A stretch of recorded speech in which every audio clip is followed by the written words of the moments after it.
I want to go over a quick ETL solution that I've come up with that I've used in the past. If you've made it to my website, you can see, I believe it's here under this link here, that you can be able to get to this video that I'm making right now. But the companies that I've worked for in the past, Standard Register, which is now Taylor Corp, does a lot of printing and stuff for financial, healthcare. I believe, I haven't been there for years, but I believe that's it. Quick Sort would do sorting of mail from multiple companies, and I take a lot of data from there. Their meter machines, their sorting machines, and kind of merge that together, run an analysis on that. Pixel Magic was a print business in Concord, California. Same thing, we'd get data in, we'd have to print it, merge it, build it, whatever we had to do. JP Business Solutions was more of a website-based business where we had to get data in, track all of our internal jobs, job ticketing system. Same thing, I used the same ETL kind of solution. Same thing with Sapphire Business Solutions. We got data from all kinds of different companies that we would have to then bring in, merge, facilitate, and then give that out to print vendors.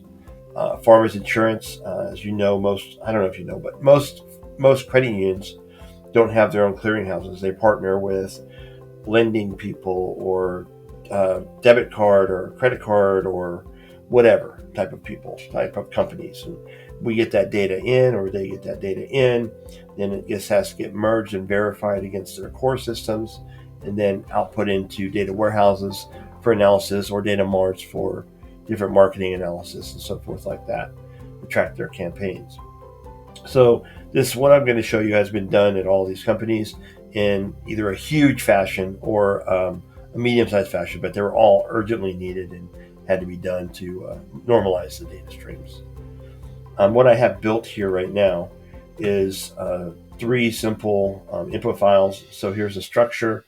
All the data would be here in the address fields. This is Southern California Edison data for 3 different people, addresses. And I've downloaded the last 3 years and I guess 3 months for these 3 addresses. And you'll see that it's a comma delimited file. If you open that with Notepad, I don't think I have it here. Here we go. Looks something like this.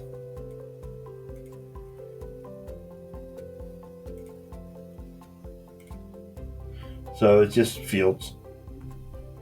Pretty simple stuff.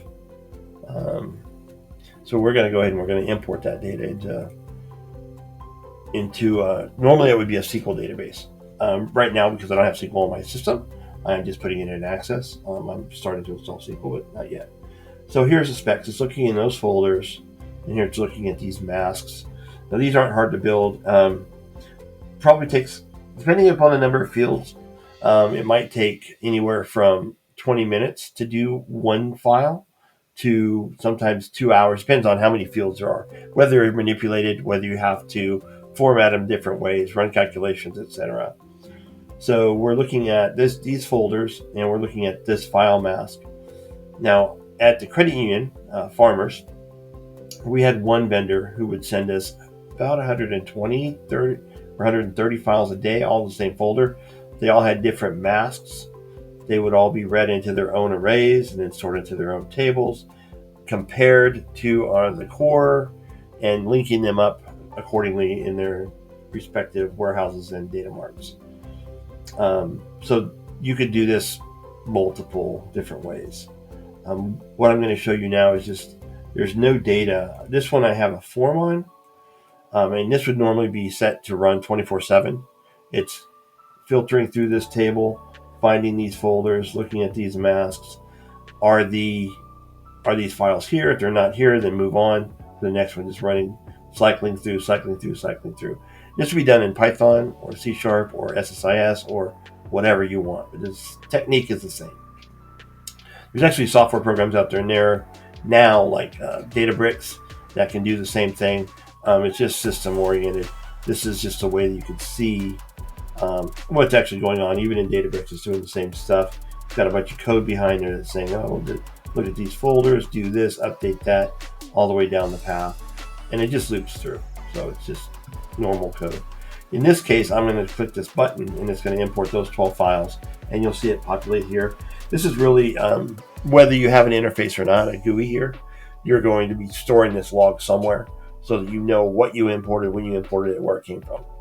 You need to make sure that you keep data governance in mind, how long you store the data, where it came from, tracking it in order to meet all your policies that you need to follow for governance. So it's importing. Give it a second. There we go. Now I have built into the table a key so that it's not going to import the file twice. Anytime you build any kind of structure in your architecture, you want to make sure that there's a key that is not duplicated. So if by chance you accidentally got a file twice from a vendor, that you do not import it into your history table for analysis, and keep your data clean is very important.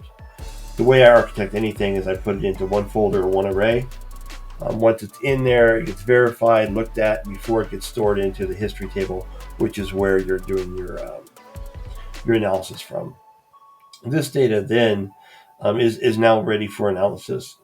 And if you're doing it, if this is a Power BI that goes with it, so this is connected to it, so you can kind of see the different, the usage of hours per day, etc., for how they're using it. That's not really what this is about, but it's kind of telling as far as what data is used when and where they're getting their power from.